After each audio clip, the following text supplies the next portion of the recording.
Hi everyone, welcome. My name is Christopher Kokania. I'm a certified tea specialist, and I'm going to teach you how to brew that perfect cup of English breakfast tea. So first up, your water. You really want to use a natural spring water because the higher mineral content will end up with a better cup in the end. I'm also using an electric kettle to boil the water. Really quick and easy and convenient way of boiling water. You also do have the options of dialing in at different temperatures too, which can be great for different styles of tea. I'm going to boil my water because it's a black tea that we're working with today, and those can handle up a much stronger temperature, and also you'll yield a better cup of boiled water. Next up is your instrument. Choosing an instrument is just as important. From a personal cup, you can use from that classic tea ball, or step it up with a little bit more fashion-forward tea pyramid, also great for a night on the town. There's also the tea pincer. When selecting your sort of brewing instruments for a personal cup, you want to make sure there's enough room for the tea to expand inside. You put too much tea in there, it's going to expand too much, and water can't get into it, making you a weaker cup by using more tea. Something to think about. Or if you're having lots of friends over, why don't you use a full pot with a built-in infuser? That infuser, when your brew is done, just pull it taut. Really stylish way of brewing your tea. Now, because it's just me today, I'm going to make myself a little personal pot. This is about 1.5 cups, so I'm going to follow this simple guideline for measurement. Now, there's a reason why they call it a teaspoon. I use, per cup of tea, 1 teaspoon. I usually go a little heaped because I like it a little bit stronger. Since I said 1.5, we're going to go a little bit with 1.5 here.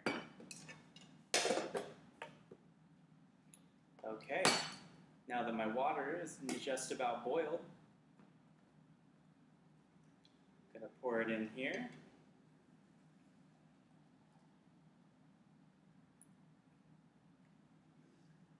And you're going to let this sit for about 3 minutes. 3 to 5 minutes, depending on how strong you like it. While we're waiting for that, just a quick little brief introduction to English breakfast tea. So, there's English breakfast, Irish breakfast, Russian breakfast, Scottish breakfast, American breakfast, Parisian breakfast. So many different styles of breakfast tea out there. How do you pick? Well, first up, there's reasons behind that. Each type of breakfast tea is blended to create a nice, bold cup of tea that can stand up well to milk. English breakfast is going to have much more fuller leaves. This is if you're using loose leaf tea. Let's also make sure you're not using a tea bag out there, because that's going to be a lower grade tea within the tea bag. Loose leaf tea provides you with the really beautiful nuances of the tea leaf, because it allows you for a much bolder infusion.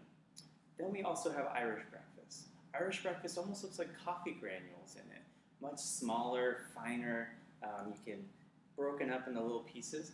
The smaller the pieces, the quicker the brew. The Irish really love a strong cup of tea. They even say that they want it strong enough so a little mouse can run across the top of their cup. I wouldn't know how hygienic that is, but we all have our preferences, and it's our cup of tea. So, speed up the process. I actually have pre-brewed myself a cup of tea. Most important step to an English breakfast tea is balancing it out with real California milk. The milk content, I always go with a whole milk because the boldness of the tea can sometimes get a little astringent, that kind of bitterness, dryness in the sides of your cheek. So milk is a great way of balancing that. What I learned when I was living in New Zealand is add the milk first. That way, as you're pouring your tea in,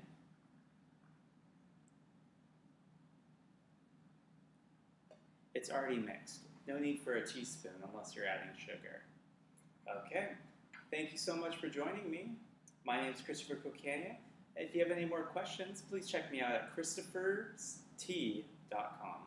That's Christopher with an S, T-E-A.com. Righto.